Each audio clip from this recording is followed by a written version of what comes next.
So what are your thoughts on therapies such as EFT, breathwork, and muscle testing?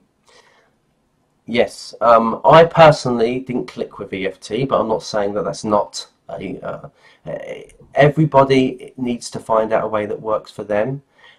But again, this is with EFT the way that I studied it and the little that I did.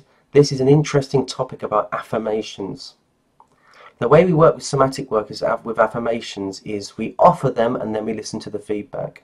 So, for example, a common phrase that we use in the EFT is, "But I love myself." And you know, I feel very anxious and or I'm struggling with this, but I love myself. That's often an adjunct.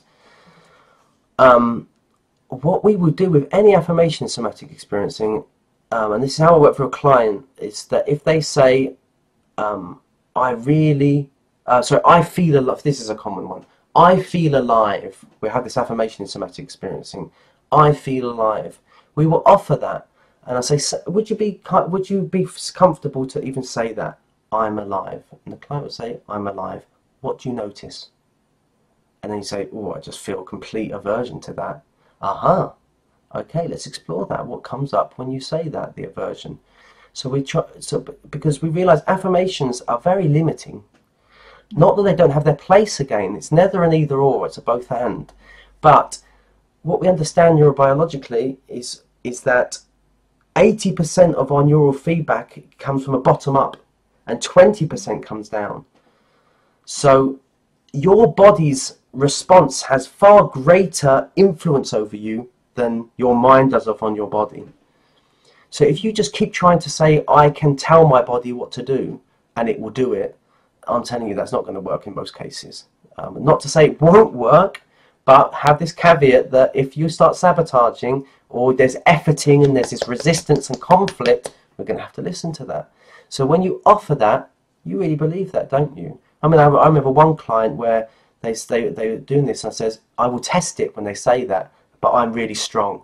And I was saying, yeah, and you really believe that you're really strong, don't you? I try not in a condescending way, but I said, I offer back, and that feels really true for you, doesn't it? And then I give them space, and they started crying and saying, I don't believe that. Oh, wow. But that's where the opening was, that they could actually acknowledge that this willpowering and efforting. So with any affirmations, we have to work with them tentatively and gently, and see what the feedback is when we're working with them. So any sort of therapeutic practice that works on affirming, I always a bit cautious of working with it in just a directive way. And so EFT was mentioning there. I am adverse to protocol therapies where it's just we do something and we're doing all this and that's what we do. I prefer relational, what's going on and working organically. Sometimes EFT might be appropriate, but other times it might not be. So EFT you mentioned there, and you mentioned muscle tension. Muscle test. Yeah, if we're doing that again, we have to be really careful with it.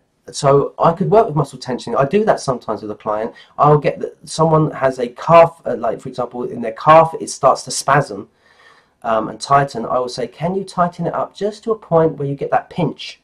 So you get a pinch, hold it for a bit, now gently release it. What happens? Sometimes that can flood the person. Sometimes the body's not ready to even do that. Again, this principle of your body is an animal, not a machine. So all these sorts of therapies that we are doing things to the body, they can be highly effective. Like Wim Hof method, for example. People get incredibly flooded by Wim Hof. I'm not denying that it has its place, and cold water exposure can be great. But if your body doesn't want to do it, or you're enforcing it on yourself, or pushing it to an extreme, you're going to get that reaction.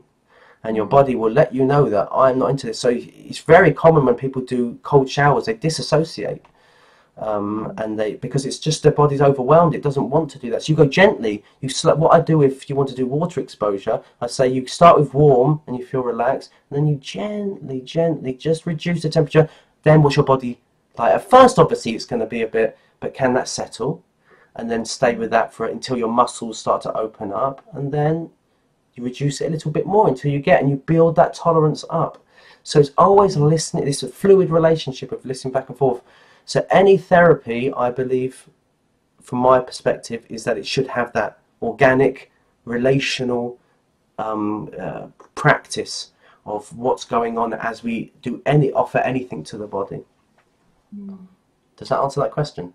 Yeah, that answers that question. And then there was the breath work, but I think you did. Same thing. Breathwork, you've got to be very careful with breathwork as well. The way in somatic experience and the way we work with breathwork is we don't induce breath. Now, I love breathwork. I've done a bit of I've got a friend who's a breath coach, and I've done some stuff with him. To be honest, I can't keep it up. I'm lazy. Anything like I'm lazy to meditation, to breathwork. I'm just not going to do it unless. A friend who's a breath coach, and I've done some stuff with him. I can hear myself come back. And then, but the way we work with somatic experiencing is we don't induce the breath. What we're actually looking for is we stay with the breath and hold space for the breath where it's at. So it's saying, oh, my breath feels quite shallow. Can you just sit with that and just notice? And as you give space, what often happens is the breath just goes, it just, by itself, an autonomic breath, it just down-regulates. And this is what, you'll feel this autonomic breath go like this. You didn't induce it. It came, the body gave it. And Peter Levine calls that, who's the founder of somatic experiencing, being breathed into, which I thought was beautiful because it reminded me of Adam alayhi salam, where the soul was breathed into him. It was a gift. And you feel as if your body's doing that for you rather than, again, you imposing something on the body. Again, in the short term, as short-term interventions, these sorts of things are great. But as long-term, they're not developing a relationship with the body. So, and we're not looking at deep breathing as well. In somatic experiencing, your normal breath is not a deep breath. It's actually more, it's around the ribs. It's this sort of breath work. If you look at cats when they're relaxing, their breath is very short. It's not even deep. It's like you can hardly see them breathing. They're just in this complete subdued state. So, breath is very complicated. We often out there in the field, we talk about, oh, we're going to do deep belly breathing and so forth. These are quite intense exercises that can actually re-trauma. They can really trigger people. So we need to be conscious of that when we're working with this. Yeah, that's a really important point.